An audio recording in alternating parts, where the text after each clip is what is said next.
黄个来怪不多少奶。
เจ้ามันหมักคอก็หวานก็ซื่อก็งามเจ้ามันก็หลอกเป็นหึง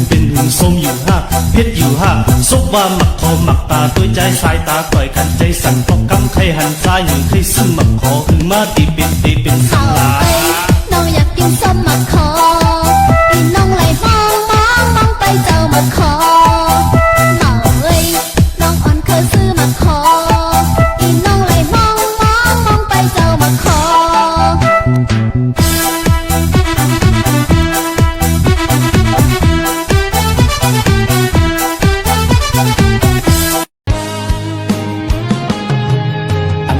เพราะว่าเมื่อและอยากเจอย้อนเก่า